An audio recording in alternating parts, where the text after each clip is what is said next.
దేశంలో నరేంద్ర మోదీ అభివృద్ధి ప్రపంచ గుర్తింపు తీసుకొచ్చిందని కొండా విశ్వేశ్వర్ రెడ్డి సతీమణి కొండా సంగీతా రెడ్డి అన్నారు. మోదీ మళ్లీ అధికారంలోకి రావాలన్నారు. మోదీ అధికారంలోకి రావాలంటే ప్రజలంతా ఓటు వేసి గెలిపించాలని పిలుపునిచ్చారు. అయితే దేశవ్యాప్తంగా ఎక్కడ చూసినా మోదీ మంత్రం మోగుతోందన్నారు. ఇక భారత్ అభివృద్ధి చెందిన దేశంగా ఎదగాలంటే మోదీతోనే సాధ్యమన్నారు.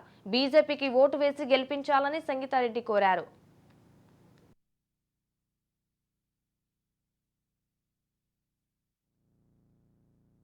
First, let me say I'm very happy to see the female balance on the stage. This is representative of our new India, where Nari Shakti is re-emerging. But truly, what a wonderful evening it is that we have an individual who's launched a book in a fantastic format, a graphic novel style. Everybody writes about serious subjects. Literature is important. The media has taken over and social media is ruling our lives, because every aspect, whether it's the fact that our roads or our infrastructure has grown, I think, from 92,000 kilometers to 1.47 lakh kilometers. The airports, the aspect of with the social fabric of our country has changed. And you may ask me, and why? Women woke up very early in the morning because they were shy to do what is called the Organic ritual, and they would hide. And men would go out later carrying a little water pot. You don't see that in villages anymore. You know, a transformation be more powerful than something that touches your life every day.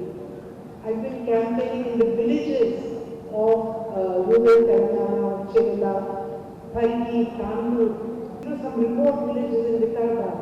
And I'm so happy to hear when I ask them, what are you planning to do for this election? And they say, Modi, be a picture guide. You know, to say a correlation, I don't think ever as a Prime Minister touched every rural life in this manner as Honorable Modi ji has done. And then, because time is short, the subject is vast. And truly, the center of this evening's debate and the speaker for today is Shantanu Gupta. I want to congratulate him for doing something like this. So let's give him a big hand. And I was privileged to have in half a minute an understanding of why he chose this format. He's also the renowned author of The Monk Who Became Chief Minister. And now suddenly he's changed to this digital graphic format. And you know what he said? Most of our current voters were children. They were not voting, but children when Modi became Prime Minister. How do I convey to them what has happened in 10 years? Because now they take the mobile phone for granted, they take digital payments for granted, they take social media, and they take the safety of India for granted. They take jobs for granted. They take the fact that when they are going to any place in the world, Indians are respected. I studied in the US 40 years ago. I know how it felt like to be an Indian trying to prove ourselves. My father was a doctor in the US in 1970. We know what it felt like then and what it feels like now to be an Indian in the global stage. Create a model which showcased the capability of India, which modernized the capability and the infrastructure of India and set us on a path of not just economic growth, but global respect. It is a pleasure and a privilege to participate in a function where we are celebrating a human being who is a Vishwa Guru, and I believe that we are blessed to have a Prime Minister like him. So I wish the book all success. I wish to see more young people have this book in their hands, because I'm going to end with one thing, and that is something that my husband speaks about very, very often. Konda Vishweshwar Reddy, my husband, is now contesting for the Chevilla Parliament. And for those of you who are from here, he is seeking your support. But I will not say more, but I will quote one very important thing. Somebody asked him, why is this such an important election?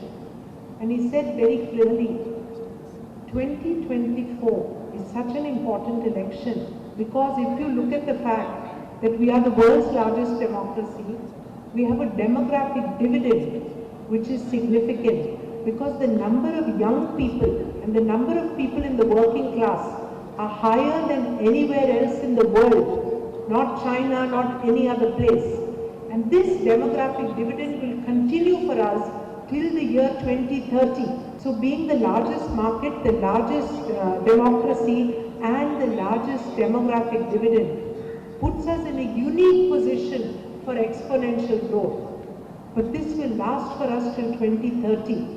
After that, the number of people who will go into retirement will slowly increase, and therefore these youngsters will have to be supporting those people. So the next 6 years are critical for us. We cannot afford for this growth path to change, and therefore I request every one of you to please understand the importance of these elections and then take the right step in the right direction. Once again, my congratulations to Shantanu-ji. My good wishes to everyone else on the dais, and definitely to everyone in the audience. We have a great country.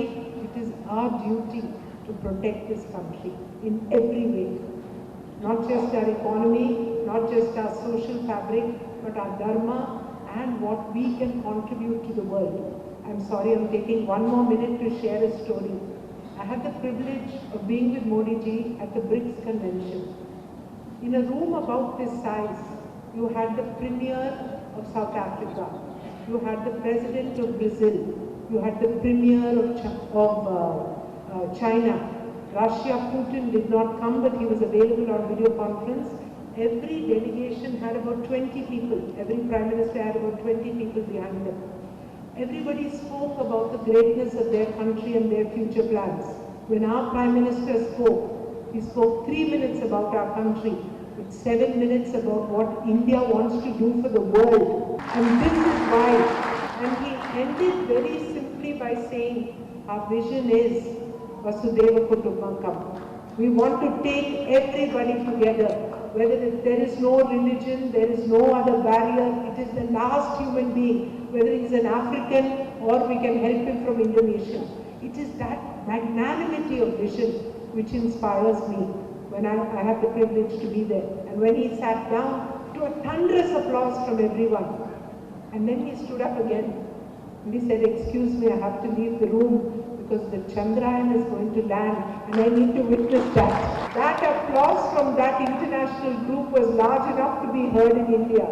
So I think for elevating us, for showing us a path, for giving us a hope, for giving us both the hope for the future and the fear of not to do the wrong things, exactly like Karuna said, to build a social fabric of good governance, of ethics and of humanitarianism.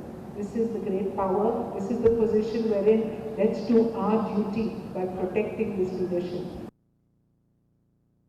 First, let me say third position because the economies of Japan and Germany are not doing well. Rupee has stabilized. Today we are trading in rupee. Inflation is low. Balance of payments is safe. External debt has come down dramatically. Today we have moved from what we call as the fragile five to the top five.